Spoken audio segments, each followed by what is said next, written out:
Taking back America, one listener at a time. This is the Bella D'Angelo Show.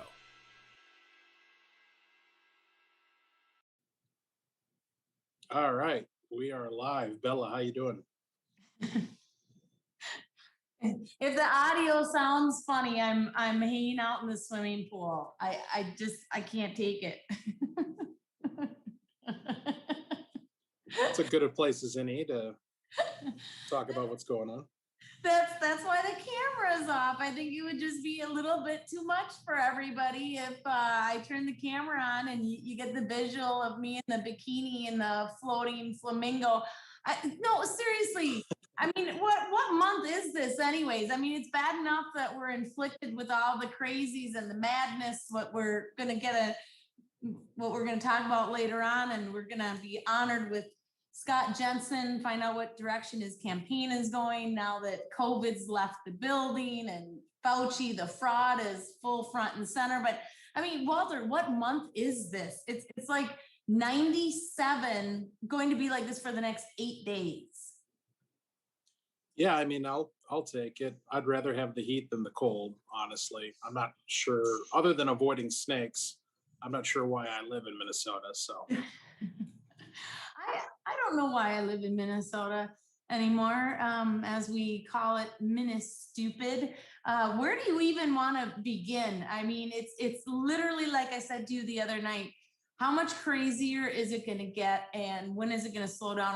I don't see it slowing down whatsoever. The most,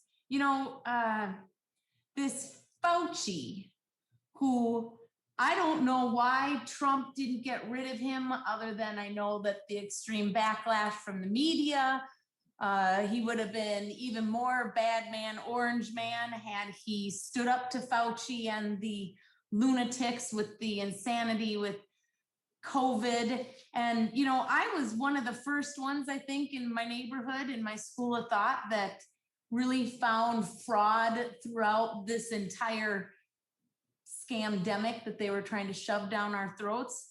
Where do you want to start on this one, Walter? Because it literally, now, do I think anything is going to happen? No.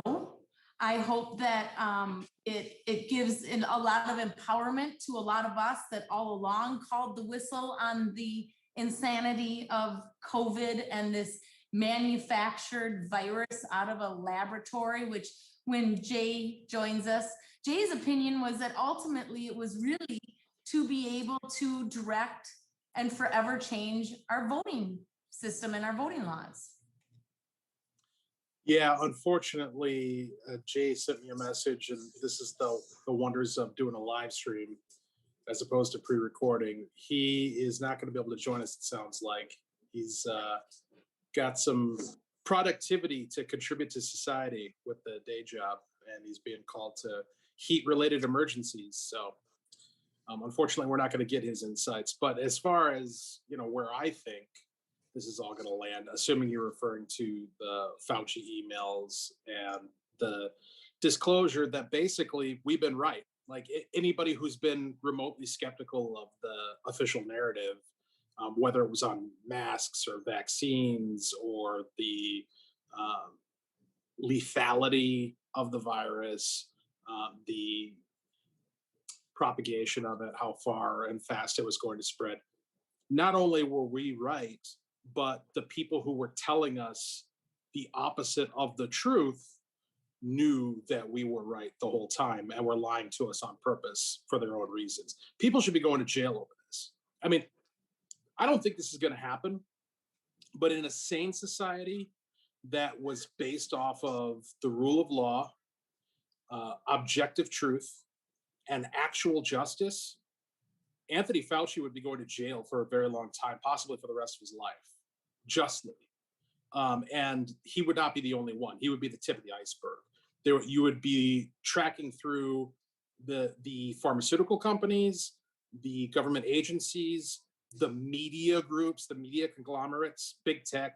You would be throwing people in jail left and right from all of these institutions who collaborated and participated in this big lie surrounding the virus and all of the different aspects of it, and suppressing the truth, not only about the virus itself and the functionality of masks, but also medical treatments. I mean, I was listening to another show today, and they had a guest on who was a doctor who was talking about this, and it's absolutely mind blowing to consider the shift in medical protocol that took place with this virus over the past 18 months. I mean, typically when somebody gets sick, the first question you ask is, well, how do we treat them as they are? Like they come into the clinic, they come into the hospital. How do we treat this? How do we treat what we see right here, right now? Instead, with this, people were told, don't treat it. Stay home until you can't breathe. Then you can come to the hospital. I mean, it's absolutely insane. You're asking people to wait until they're gonna die, and then you can come into the hospital and maybe get something done. And that something's probably going to be getting hooked to a ventilator that has like a 90% death rate in terms of the outcomes after people get hooked up to it. I mean, the amount of negligence involved across the board on this is absolutely stunning. I'm a firm believer that 30, 40 years from now, we're going to be watching documentaries that go through all of this and break it down in ways that are as historically shameful as when we go back and look at prohibition or duck and cover, or the Holocaust, like any of these historical things where as it was happening, people were caught up in this zeitgeist and their critical thinking skills just stopped. That's what's happened over the past 18 months. So I remember specifically the morning that Ebola broke in Texas. I was working in the oil field. I got a phone call at, I don't know, 7:30 in the morning as I'm on my way to my first rig to go and clean, scrub toilets. Yes, I said scrub toilets in the oil field. If you're new to listening, that's where I was for 5 years, from 2009 to 2015. And, being a source of media and information, Walter, I was immediately called for my input on Ebola. And where I'm going with this is fear is one of the absolute strongest emotions we have. And I'm sharing this because even in the oil field, with the roughest and the toughest of salt of the earth guys, Walter, I was called immediately when the story was breaking. Do you remember when that Ebola case out of Texas? Vaguely. Well, I think I just saw Jay's mug. Yep, he's up. What did Jay, glad that you could make it. I'm sharing this story because I was immediately called. Jay, do you remember when that Ebola case broke in Texas back in probably 2018, 17? Is that the girl who went home to Maine and she refused to stay inside? Or I mean, not 2018, excuse me, 2014, 2013, sorry, 2013, it was like a couple. It was a couple down in Texas and they had Ebola. Oh, yeah. They'd gone to do Doctors Without Borders or something and came back and one of them tested for it and that was going to be Barack Obama's disaster, but he saved us.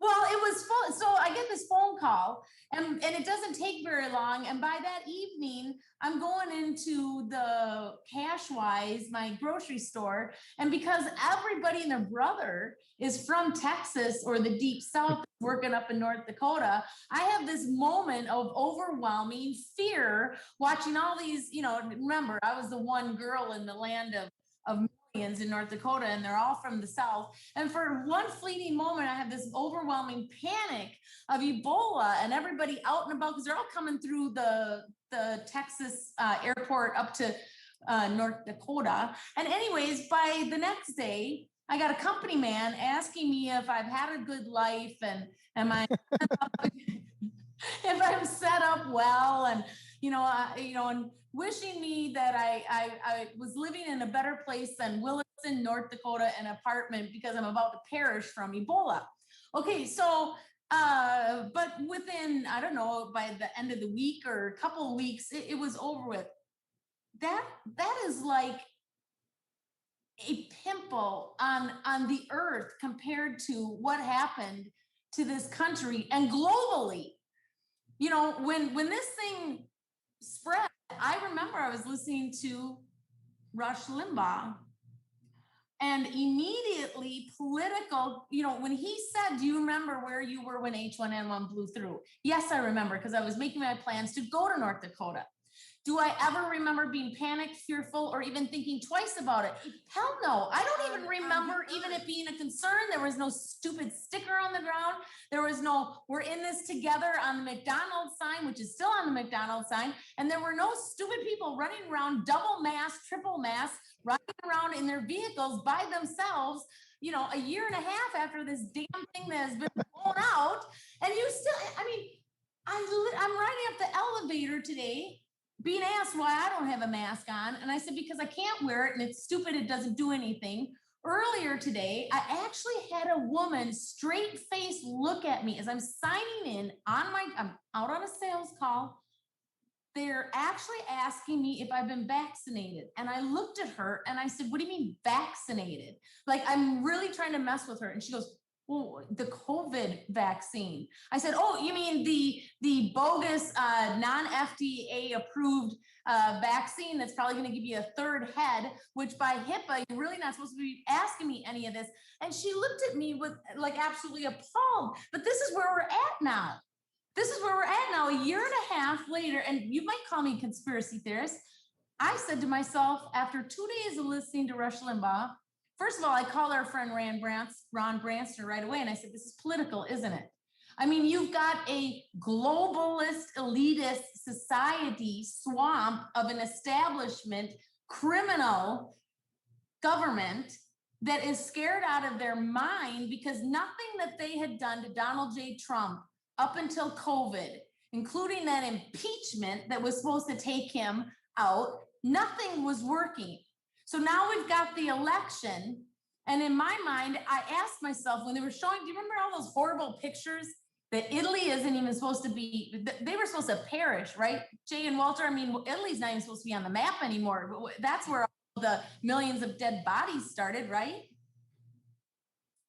Yeah, they got lots of extra old people. So of course they didn't say it like that. They made it sound like a total general population disaster, but they're like here. It's we called the next two crops of old people susceptible to dying from pneumonia. They all died this year, which I don't know. It makes me, it's kind of sad. You read the Fauci emails, like you're saying how that they manipulated this politically, obviously. And even Dr. Fauci was getting emails from his own compatriots in the virology epidemiology profession wanting to know why he wasn't, essentially, why aren't you just quarantining the vulnerable and the elderly, letting everybody else go about their thing and directing all the resources just to them? Very similar or as close to what Governor Ron DeSantis tried to do, at least with the resources he had in Florida. And, we kind of see the results. A virus is a virus. They probably should have been helping the old people as much as they could. And yeah, no, it was all for politics. I get more cynical every day. I think Bella, you could probably tell me I told you so every time a news story comes on the news.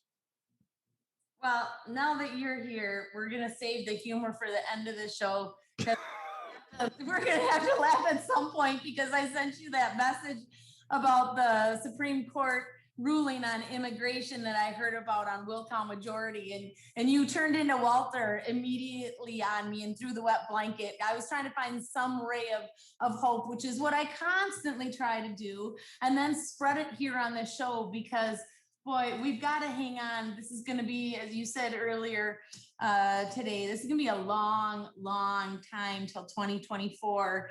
I just hope that there's enough of us that are having the validation of the common sense that we were all thinking and trying to share with each other, just like when I gave this example about the asymptomatic. When I heard the asymptomatic, and I said, why don't you call your doctor? Jay, call your doctor and tell him you're about to die from the worst contagious virus that has hit the States since the Spanish flu. And you need to get in immediately because you're going to perish and you don't even know if you can make it in for the appointment. And then the doctor says, Jay, well, you at least have sniffles or a little scratch in your throat or maybe a little sense of maybe loss of taste, smell, some. Nope, I don't have a damn thing. As a matter of fact, I just got back from running a marathon. I mean, I feel great, but I'm asymptomatic. Where in the hell, where they came up with that one? Because those on the fringe that just might start to figure this thing out will scare the hell out of them with something called asymptomatic. For the love of God, if I had bought into asymptomatic, I'd be shoving that COVID swab up my rear end every single time I had to go see my mother. And even that doesn't even make sense because even the tests weren't even, you couldn't even rely on the tests. I mean, this thing had so many smoke and mirrors and holes in it. But at the end of the day, Jay and Walter, the real sadness is first of all, the loss of the life that didn't have to happen. We didn't have to lose all these people. And the 50% of the suckers that believe this shit. That's as sad or more sad than me. I think you pointed out to me there's lots of stories still recently of people. Well, just you open the show. There's people still driving around the car with a mask on. They're scared. They believe it.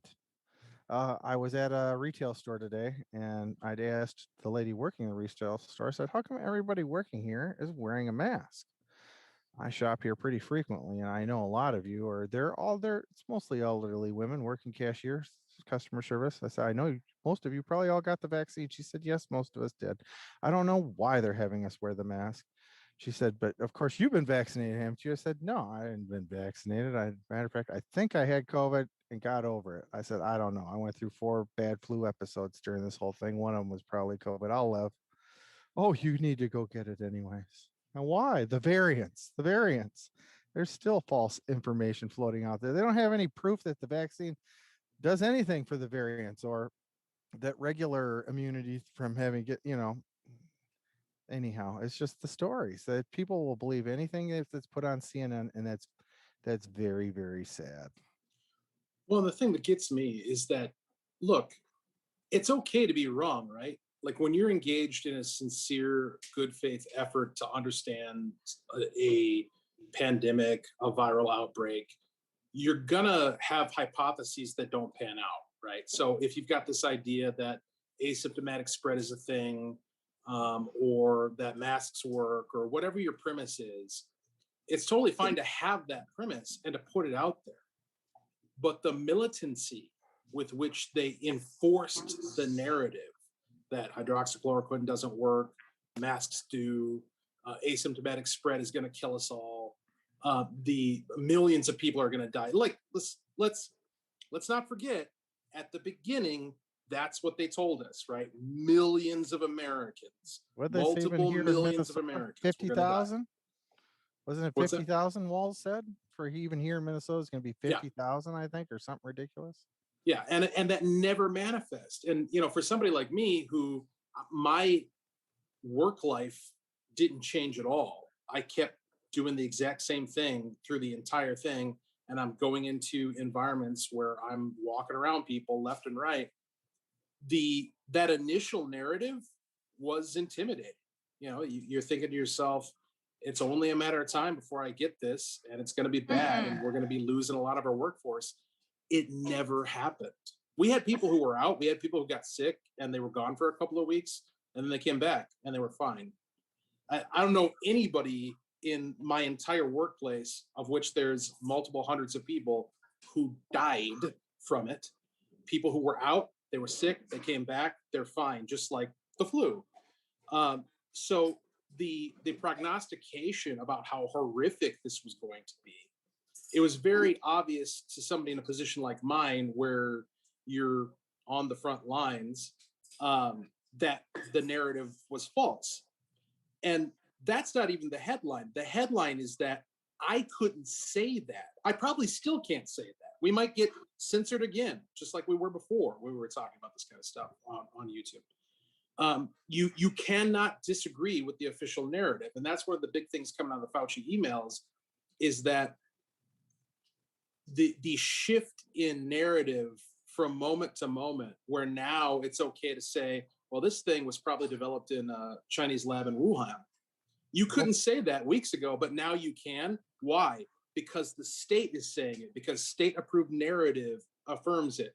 And so big tech's position is, you can say whatever the state says you can say, and if you go against their narrative, we're going to censor you. That's the biggest story out of all of this. Who's the fascist now? Yeah. And yeah, no, it's scary. I'm a little bit of a hypochondriac. Jay, you might have picked up on that a little bit in some of our conversations, but well, you didn't bleed to death from your eyes in a hotel room in Williston during Ebola, so maybe you didn't overreact. It could have been your safety precautions prevented a worldwide spread of Ebola via North Dakota. Oh boy, I remember I was listening to Rush, and when Rush said about the H1N1, and then immediately I said to myself, we're up against the most important, this is the most important presidency with Donald J. Trump, the divine intervention, the true, the true bull in the China cabinet, the true disruptor. And immediately my mind just went to this global plan, which, I was kind of called a conspiracy theorist early on when I said, I think this was globally planned, marketed, and rolled out. And the reason is because we literally had gone, this impeachment thing went on and on and on and on, and there was nothing there. And Mueller should have been ripped by his ass right off and taken down. And I just feel like Trump was a little too naive and trusting, a little over his head. He should have gotten rid of all of the holdovers. And then all of a sudden, overnight, impeachment's gone and COVID's everywhere. And all of a sudden I started asking myself, well, where the hell did Rocket Man go? What's Putin doing? What? I don't understand. Did the whole planet and the whole world disappear and suddenly COVID? I mean, and then Fox News doesn't report on anything. You can't get, I don't even know if the weatherman was showing up on the local weather anymore. It was just COVID, fear, just terrifying the living crap out of everybody. Yoga hot pants. Oh, it's not over. I mean, our governor still has his dictator powers for whatever excuses he has them. But I was skeptical way back last summer. People are like, oh, cause he's going to give up dictator powers soon. And I'm like, why are you so involved in the election? Because that's if we don't get a Republican majority, Walz is going to be dictator through the winter. And people thought I was crazy. And sure enough, we were 4 short. And the 5 who were voting with the Republicans, then dictator powers, amazingly switched their votes as soon as it comes up. And here we are, 16 months in? We're going to be renewing for what is it, the 17th month when they reconvene, or is it the 16th month? I don't know which. And now I tell people that, I ask political people, since I don't know the answer, said, when do you think is the latest point the governor could legitimately and the Secretary of State tell a judge it's too late? We've been using the election rules from last election to change them now because we have a primaries coming up. The old people are used to them. The public is all settled in with the new rules, and we're all set up to do them that way. And it works so well. Let's just keep them going on. And a DFL judge to say yes. So I'm telling everybody that's the new deadline for COVID fear to end. Is how long will it take until they can, use the COVID rope-a-dope, at least here in Minnesota. I'm sure at some point Rick DeSantis will give them up when there's no federal money in it for him, or he can give them up and still collect the federal money. I know a lot of governors will do that, but at least where we live, COVID fear and idiots driving alone with masks in their cars will. I'm convinced that they hang on for some secondary reason as long as they can until they can turn the next flu season into a case surge. Well, shortly, I think Scott Jensen will be joining us. We'll be able to hear if he can take Walz out and become governor and bring some sanity back to this state. We'll have to hear what he has to say when he joins us. But one thing that I said early on was that this was permanently going to damage the minds of many, many people. And Jay, Walter, the other thing is, once they learned how to shut us down, I mean, what is with they shut down the schools because of this heat wave? I'm sorry, but I remember, do you remember the water slide, the slip and slide in your yard? I survived 100 and some degrees and I still went to school. So how did they now suddenly turn into this heat wave that they got to go to distance learning again? Which proves my point. They figured out how to tell us what the hell to do. And early on, just like when the protesting went to rioting over George Floyd, because they didn't shut it down and start arresting people, the minute that they shut us down and locked us up and told us that we can't go to work and we can't live our lives normally, we got to mask up and glove up and spray the hell out of each other until we're breathing, snorting that disinfecting crap. I mean, they figured it out, and people don't, at the end of the day, I think there's only a few of us that break the rules. And ask questions. Go ahead, Walter. Uncharacteristically, I'm going to give you a ray of hope.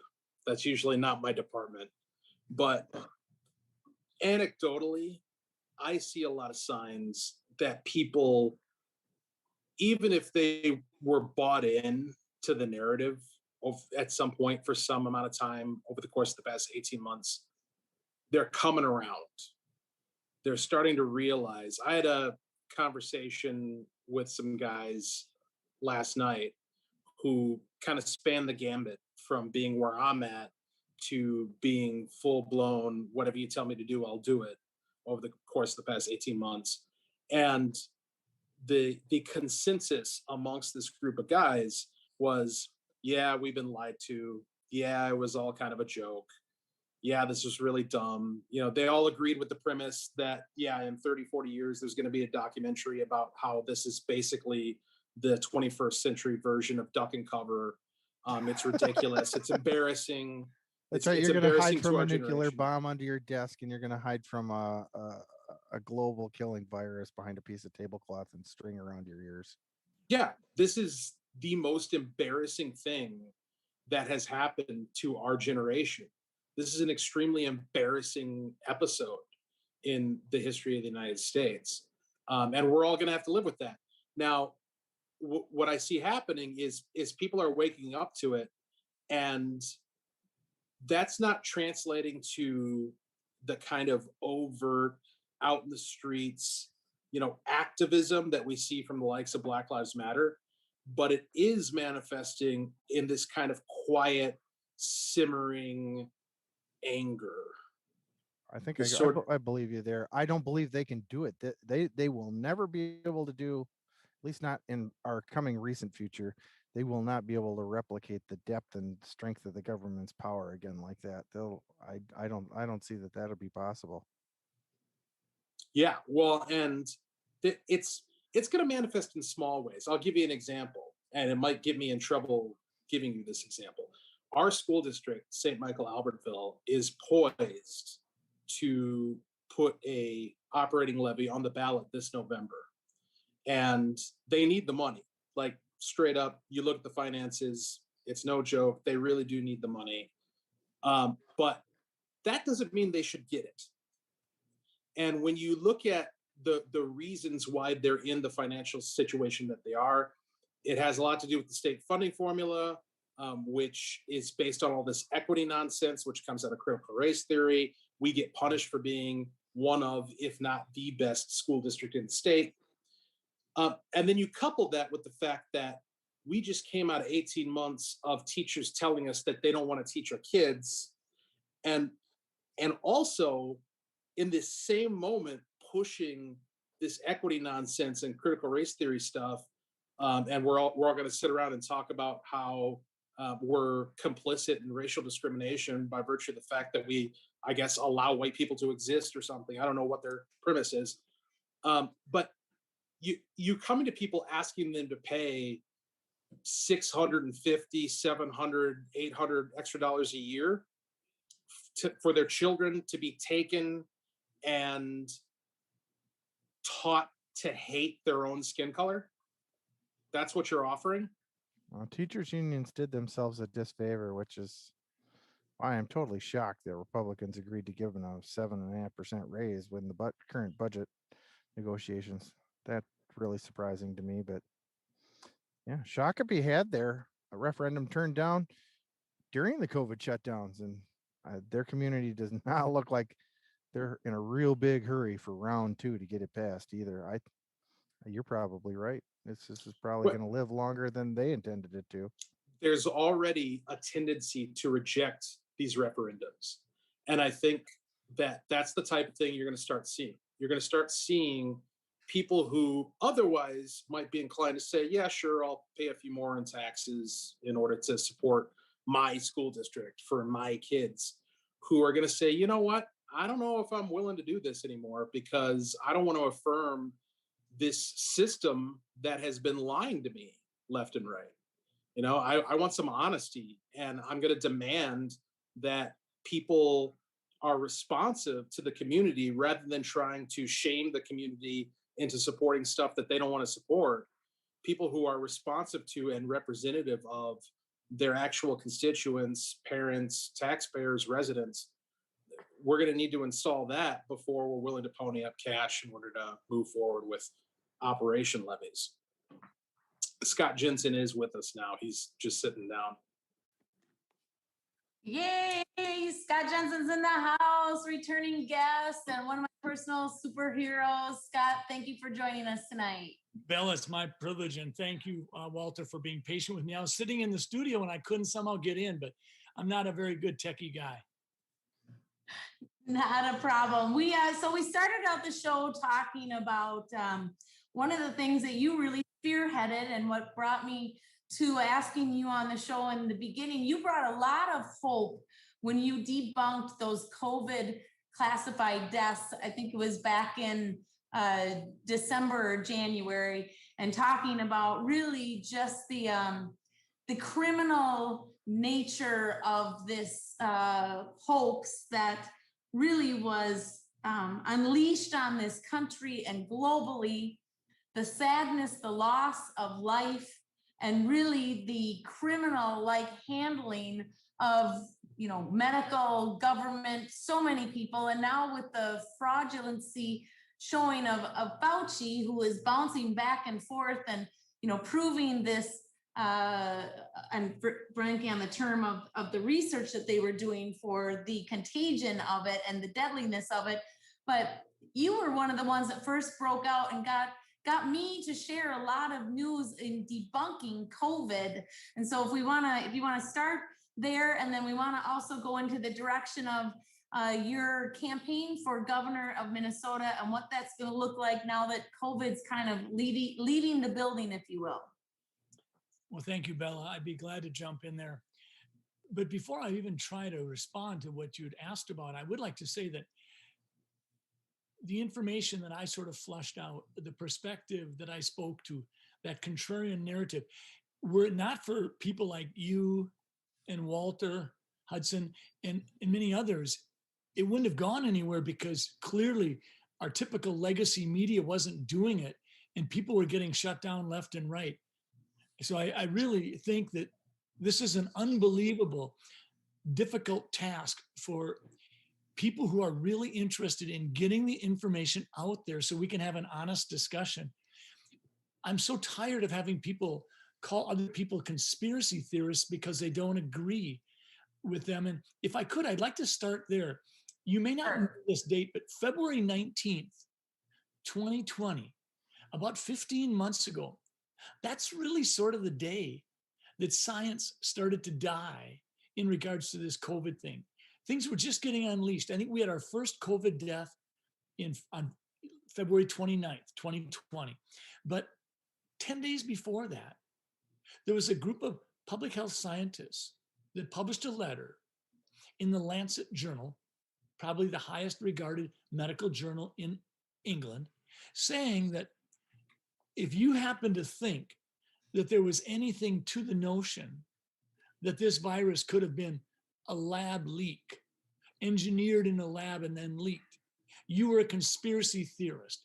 27 highly regarded scientists put this out, almost telling the rest of the scientific community, don't you dare disagree with us.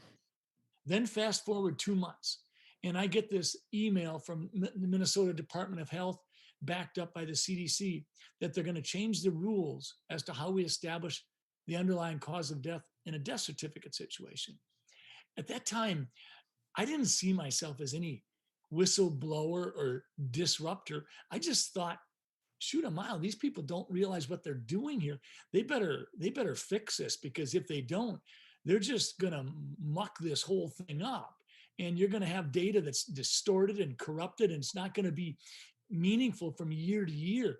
It would look like potentially we'd solved heart problems and cancer, but that COVID was now going to be the major killer of the 2020s. It made no sense. But what I learned was that we were just seeing back then the tip of the iceberg.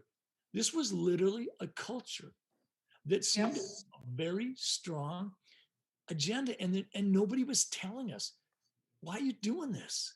And I think that what we've seen over the last 12 months, I think we've started to see some of this really start to crumble. And we've seen Tony Fauci, from one thing to another, just waffle and tell us that he said this because he didn't think we could handle the truth. And he sounded like an auctioneer when it came to what exactly did he think the percentage would be for herd immunity to be established. And we're still absolutely confounded by the fact that the CDC and Tony Fauci and the NIH seem to be, if you will, totally ignoring the value of a person who had COVID-19, recovered, has antibodies. If that person chooses not to get vaccinated, they're saying that person doesn't count towards, if you will, reaching that herd immunity threshold. This is wrong in so many ways that I no longer can have the kind of confidence that I did 12 to 15 months ago when I thought people maybe just made an honest mistake. I think there's an agenda here, and it inflames me immensely. Hey, Doc, this is Jay. How are you doing? Hey, Jay, how you doing? Sorry, I couldn't call you back earlier. No, that's all right. I've just recently, I'm like Bella looking around saying people bought a lot of this stuff. And one of the things that makes me mad is because I told you earlier, my mother-in-law she was in St. Therese, the nursing home facility in Minnesota that had the most deaths. By the grace of God, she fell out of bed like 2 weeks before the people started getting sick there, broke her hip, went to Methodist Hospital and on to Masonic, and then another facility that was full. They couldn't take people and they refused to help the governor. Um, Woohoo, lucky us. Grandma broke her hip, saved her life.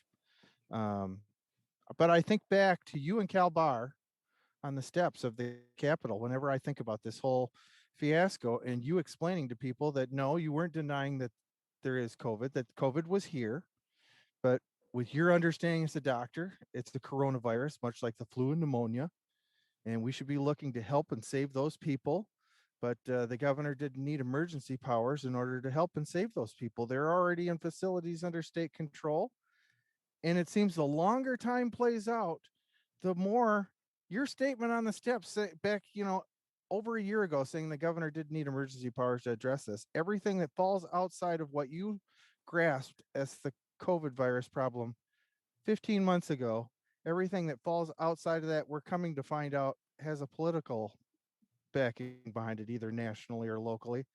And will the general public eventually see at some point in time what you presciently saw more than a year ago, that this was flu and pneumonia that was more aggressive and more contagious, but was going to affect and probably reach into the future a year or two and get people susceptible to that same type of thing, and the rest of the general public song and dance wasn't so necessary. Walter was just mentioning that a lot of people are starting to come to the conclusion that. Do you see that yourself? I do. And I think that even the fear mongering that took place with what the case fatality rate was, and when Dr. Fauci made the comment that it was going to be 2%, and he absolutely made a rookie error, because you don't talk about the case fatality rate, you talk about the infection fatality rate. And so when he said it was 2%, and he scared the crap out of people. I think now CDC itself says, we're going to end up somewhere around 0.2, which is exactly what you said, Jay. That's a severe flu. You look at 2018, and we had 60 to 80,000 people die of the flu that year. And I think the other thing we're going to learn is that when we really get to an audit on the death certificates, we're going to find so many of these deaths that were classified as COVID-19 deaths being in people who literally were on their last months of life, and they had multiple underlying conditions. And that to call it a COVID-19 death is a huge leap. And I think that we're going to find that around the globe. And again, it's going to get back to what you're saying. This wasn't scientifically driven. This was driven from a political perspective. And I think that when we see all of the abuses of the emergency powers, the way they were used to even circumvent the legislature in terms of making changes in our election process, that galls me, and it should gall everybody to no end, that literally our election process was changed in a way that was not consistent with our Minnesota Constitution, simply because they could. Seems like that's kind of a pattern. There's a lot of things they're doing because they can. Yeah. Scott, I'm interested in how the strategy for your campaign might change as we move into 2022, and people get their feet back under them, and there's a sense of normalcy that returns. Are you going to be able to talk about the same stuff that's gotten you to this point? Is there going to have to be a strategic shift in how to take on Tim Walz in 2022? It's a good question, Walter. And I think it's going to have to be a strategic shift. I mean, I want to run a very transparent campaign. I don't want people thinking I'm someone I'm not.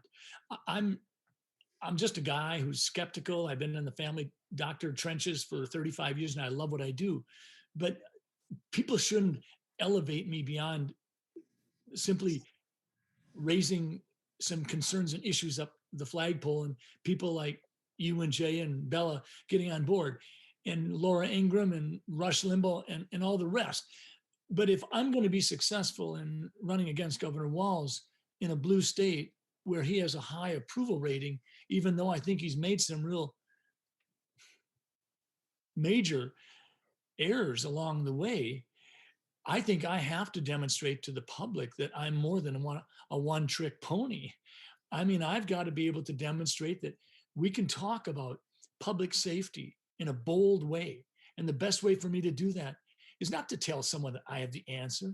Best thing for me to do is to go into the areas where public safety is the biggest critical problem, go into North Minneapolis, Northeast Minneapolis, North St. Paul, South St. Paul, go to these places and ask people that are living it every day, help me understand what would work.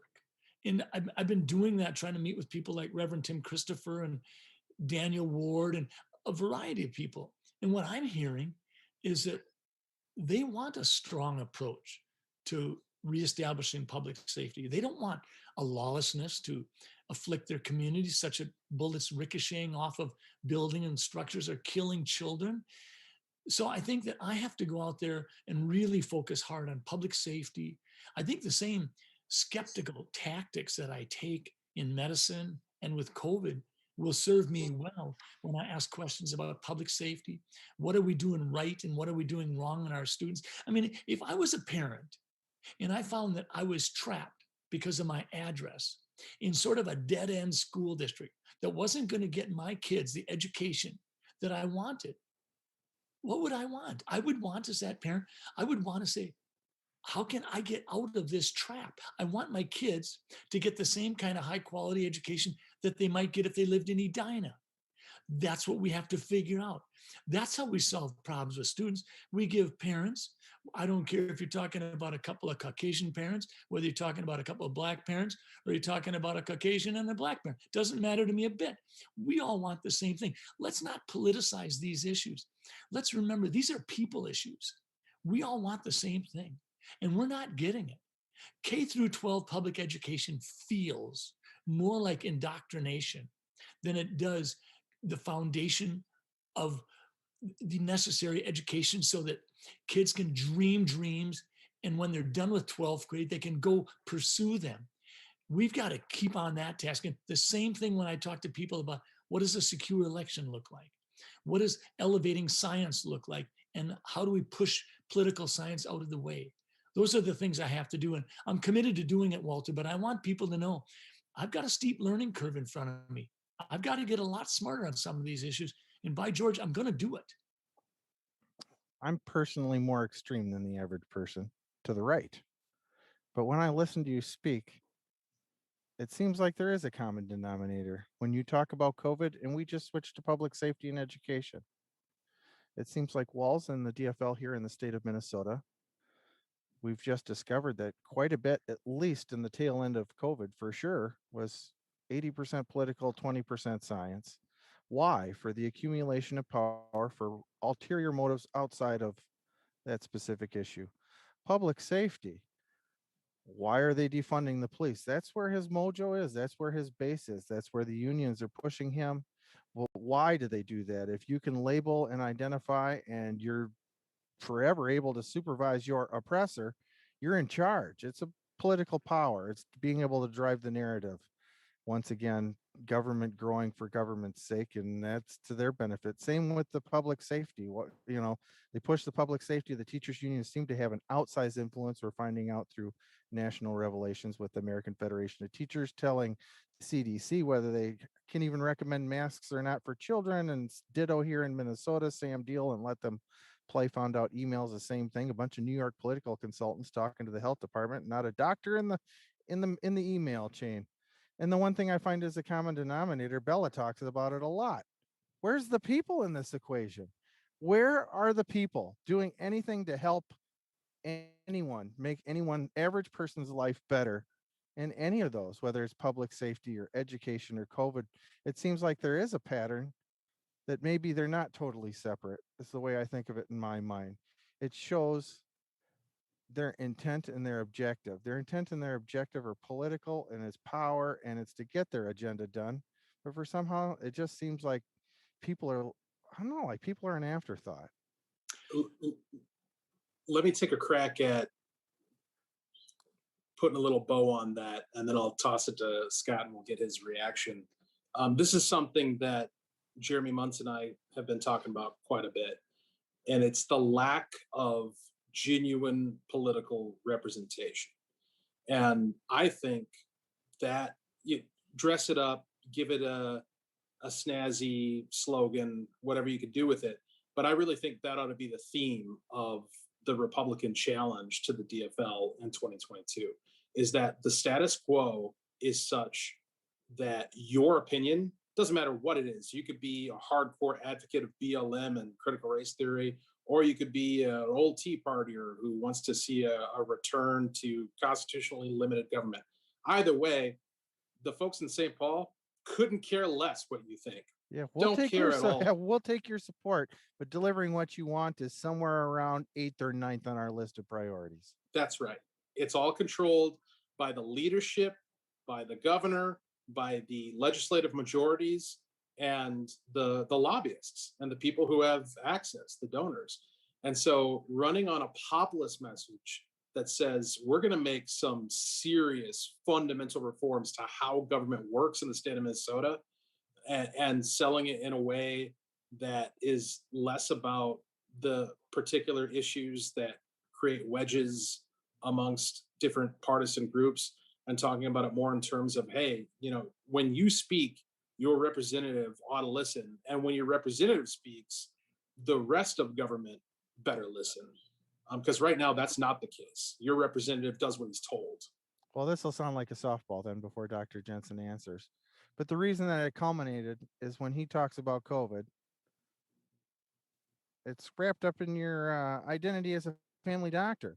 And having watched your videos of you explaining why you became a family doctor, to help people, and that money wasn't your main motivator, or you'd be off as part of some huge practice somewhere, or would have become a hospital administrator, but you enjoy being a family doctor, seeing people from birth to death. And we don't have anybody like that in government right now that cares about looking out for people or results first. Everyone we have now is process first, and it would be really nice if what the kids wanted came first before teachers unions for a change.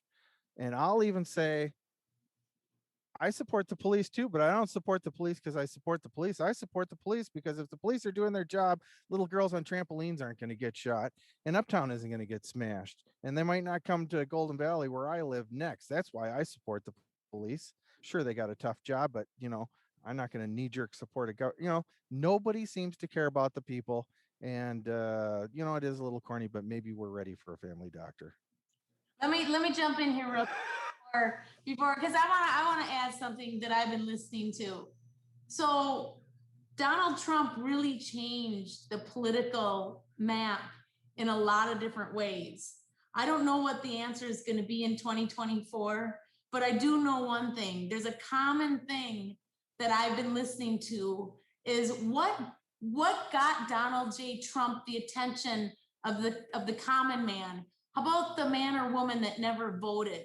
How about the Democrats that crossed the line and gave support to him? What did he do?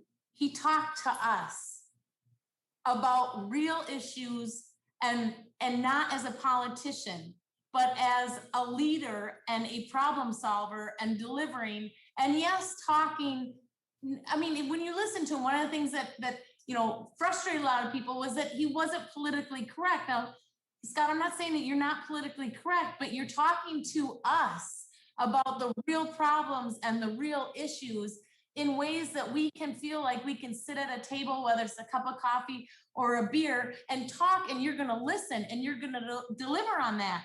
And one of the things that has been happening in Minnesota, and I've asked many times, has all of this abuse and criminal behavior and the lockdowns and all of the violence and defunding police, you mean to tell me there's not a lot of people, Democrats as well, that are watching all of this? They're not vocalizing, but it is scaring them. And when they hear somebody, they're hearing somebody like you, Scott, that comes forward and talks to them about these real issues that nobody gives a flying crap about any of us in these leadership. And yet at the end of the day, we're losing our children, our seniors, people that normally wouldn't be affected, but from mental abuse and addictions and all these things. And then our kids are masked up and terrified. you know, when you come out with a breath of fresh air, I think that your support is going to grow. And I personally will be one of these people that if you want help with that campaign, I would absolutely, because we've got to do something. Because without hope and optimism and some leaders, it is an absolute bleak future, because the direction of Minnesota and the direction of this country is so progressive and so far back crazy. We need people like you, Scott, and we've got to figure this out, because as I've said for many, and we all know this, if we lose our freedoms and we lose our ability with leaders that can actually solve our problems, where the hell are we going to go? I think it's interesting that when I was in the Senate, I felt definitely corralled, sort of to Jay's point and to yours, Bella, where get in line, we'll tell you what to do.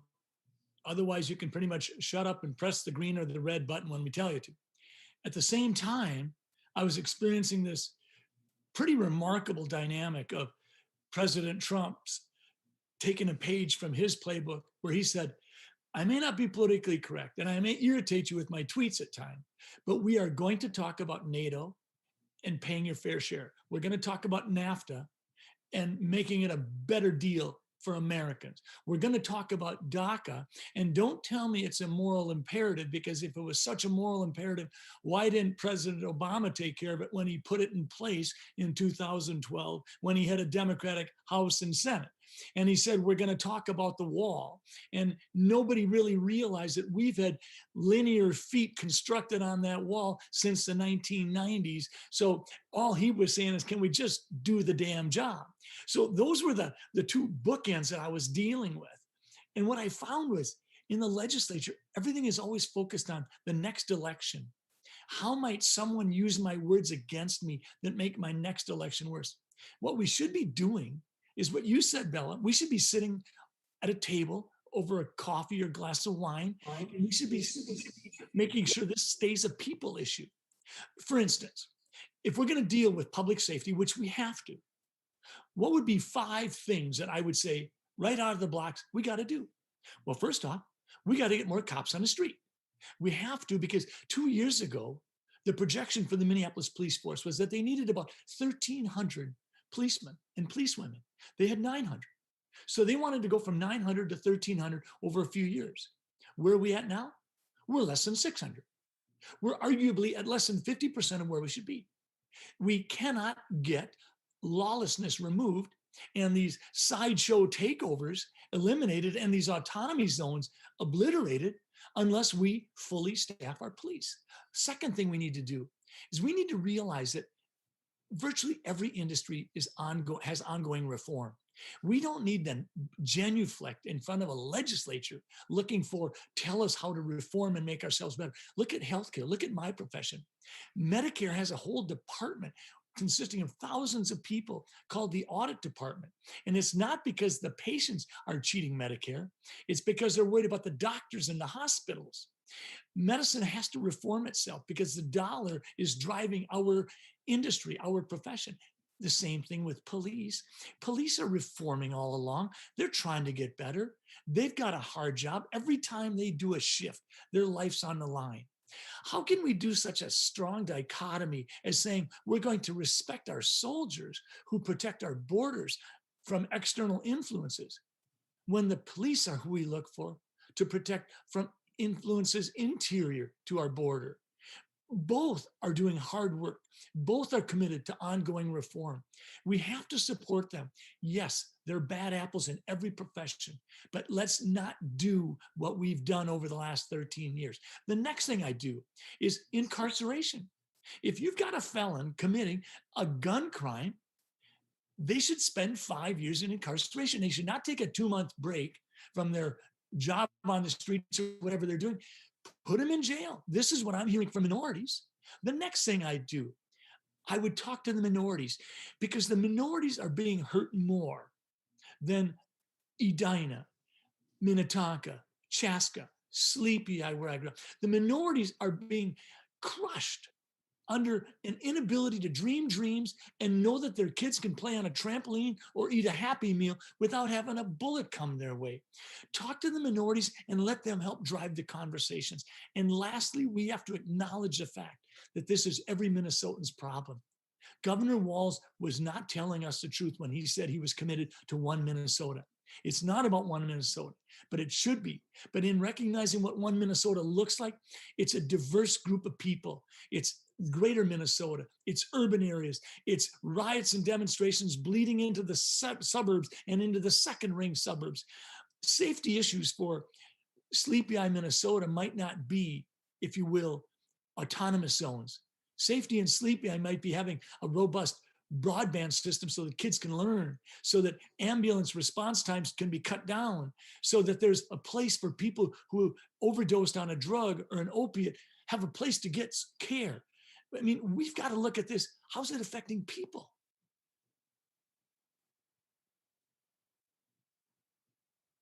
Who wants to jump in? I don't know. It is that I can't think. I can't think of anything the Governor Walz is doing right now that's to help people. He's trying to save the environment. He's trying to save our culture from Western civilization imperialism. He's trying to save Minnesota from systemic racism. He's trying to save the teachers union from educational choice. He's trying to save government agencies and programs from audit and reform. He's trying to save his own agency heads and himself from having to disclose communications. I don't think the guy has never used the word jobs. And I mean, I literally can't think of a single thing he's done that's designed to help a great mass of people. I mean, I guess he says so when there's large dollar signs assigned to some program or something, but I just really can't think of something where, oh, he did that. I mean, Dr. Jensen delivered some new babies into the world. What has Governor Walz done since he's become governor besides divide us and wreck stuff? I can't really think of anything. So we haven't had the opportunity to dive into it, and we won't tonight. But the city of Minneapolis provides us with a good example.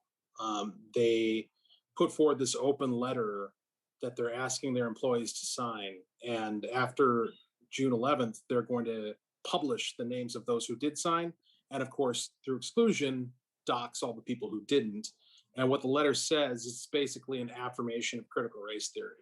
And by signing this thing, you're taking responsibility for the harm and the pain that you've caused as a city employee participating in systems of racial discrimination. The implication of that doesn't seem to hit people when they consider it. You are being asked to confess to a federal civil rights violation, because that's what racial discrimination is when you're a public employee. You don't get to discriminate against people based on their race as a government employee or a government entity above board. That's illegal. And so applying that to Governor Walz, to the extent that he's bought into that narrative, to the CRT narrative and the equity narrative, not only is he not working for the people of Minnesota, he's condemning the people of Minnesota. We're racists. We're discriminatory. We're oppressive. This is a horrible place to live. The people who live here, who are people of color, are just persisting in spite of overwhelming, overbearing oppression. It's so impossible to live here. And what a terrible state we are. So we need to make all these radical changes. That's his premise. And somehow people look at that and they go, oh, you might have a point. And as opposed to, are you kidding me? You are defaming my character as a person, and you're condemning my community and my state, the place that I've grown up, the place that I love. You're saying that we're evil, that we're engaged in illegal discrimination, because that's what it is. If it's actually happening, then it's illegal and it's immoral. And that's what you're saying we're doing. So, you better have some evidence, buddy. And there better be some cases of people being charged with specific crimes and going to jail. Otherwise, all this vagueness about how the state is is, racist generally is a broad slander that's smearing every man, woman, and child in the state. I think I miss Dayton right now listening to all that crap. Yeah. Hey, real quick before I throw it back to Jensen. Hey, Jay, maybe whatever happened to that, that big old morgue locker what did Waltz pay, like $6 million? Maybe the one thing he did he turn that into like the Taj Mahal shrine of himself, since it never. I don't know. I'll give you the update. I'm doing an impromptu when I'm out doing my errands and customer services. There are lots of physical monuments to Walz's incompetence and political cynicism all over Minnesota. Dr. Jensen knows all of them. I've actually discovered some of them listening to him talk about them and other people. But yeah, no, that will be stop number 4. At last I heard, the Bix Produce Factory, which they probably could have just leased for 1 or 2 months to determine whether they needed it. And then because nobody else was buying the place, been sitting there for several years, they did not need to buy it outright. Let's just assume that the Bix Produce guy is a big DFL supporter. So nice bailout for him. He'll probably buy it back for half price and then lease out the space to other people who need refrigerated space. But no, the roof leaks. They stored all the PPE they didn't need in there and all the Chinese crap they bought. And I guess it's getting wet. And last I heard from Rocks and Cows people calling me saying we're in Little Town, Sleepy Eye, Eagle Lake, Henning, Minnesota, that all of a sudden a semi truck would come and just unload 4 pallets of masks, gowns, foot coverings, and face shields on them and say, here you go. And they're going, we didn't even ask for this stuff. Tough luck. We're just giving it out to everybody on the emergency services list all through the state. And they're just doling out the stuff. And I imagine when it's empty, the state will sell the building for pennies on the dollar. But actually, those were the truckloads exiting my house from all the masks and PPE and crap I was ripping off everybody. Anyways, this has been a great night tonight. Scott, I really I want to get behind and help your campaign. We need you to take over this state. We need law and order and a real leader, and we've got to stop this madness. How can people get behind you, support you, and really help you become governor of Minnesota? Well, thank you, Bella, and thanks, Jay and Walter. The best thing that I could ask is if people would just learn more about me. I'm not the greatest politician, that's for sure, and I really don't like politicians, but you can learn about me and perhaps some of my character and some issues and my positions on the issue. We've tried to be really transparent, but just go to drscottjensen.com, DRSCOTTJENSEN.com. And I would ask people, please don't forget that we are in for the fight of our lives. And if we don't do better in 2022, if we don't stop our consecutive losing streak of 25 statewide races, and we have 4 more years of what we've been seeing from Governor Walz's administration, I think it's extremely bleak for Minnesota. We need to do this differently. And I don't think that it has to be with animosity. I think it can be done with building bridges, but we've got to be less political. We've got to talk about how do we solve real problems for people so people's lives get better. The preamble to the Constitution speaks of ensuring domestic tranquility and promoting the general welfare and securing the blessings of liberty to ourselves and our posterity. And that's not happening in Minnesota. And we have got to stay engaged for the next 600 days. And we've got to tell people this really matters. And I think that if we do that, if in October of 2022, we've got Tim Walz and Scott Jensen facing off and the country's watching and they're saying, wow, that blue state actually could be flipped.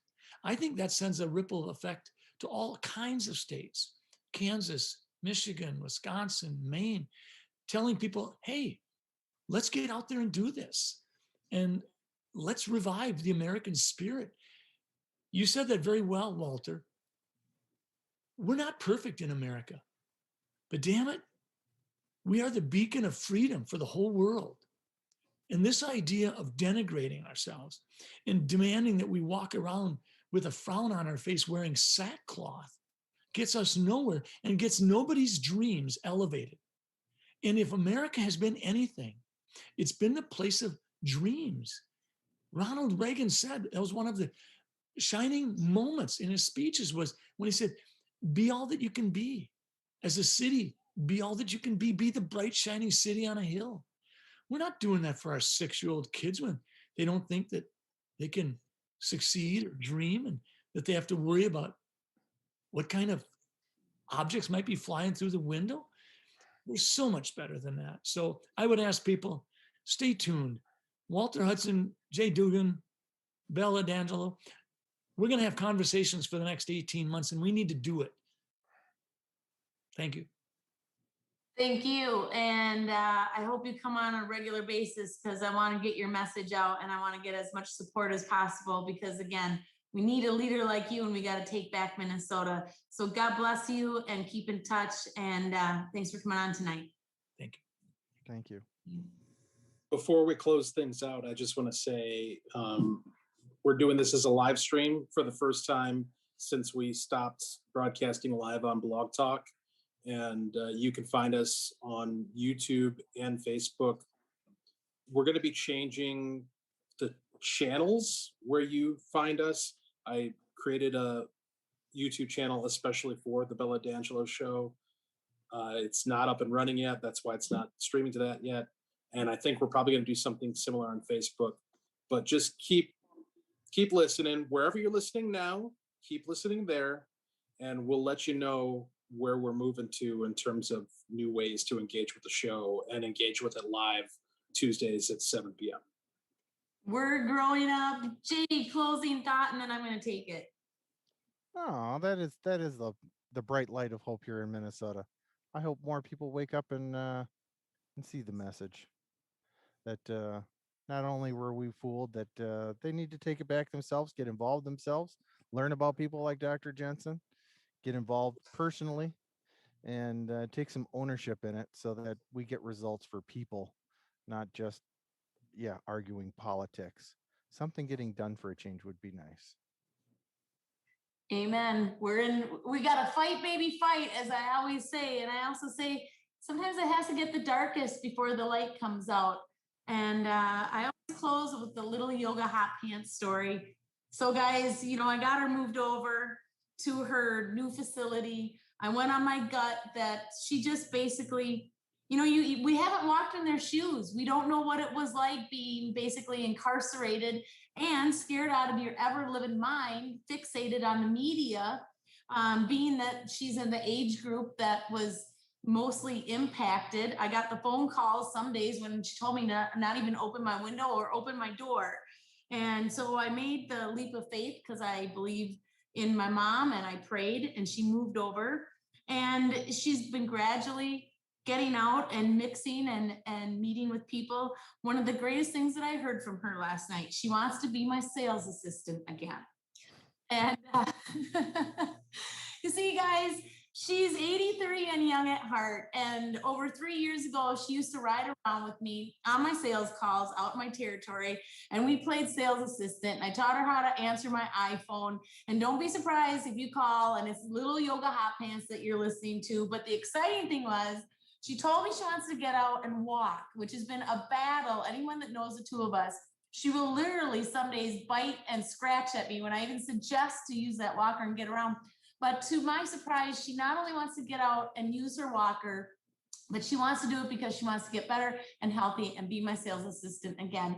That's the greatest news that I've heard since all this thing has broken out. And those are the stories I like to share because we got to remember those that suffered the most during the biggest hoax ever portrayed globally here in Minnesota. And that's why we got to fight, baby, fight. And we got to say goodnight. God bless America, and ciao for now. And thanks, everybody.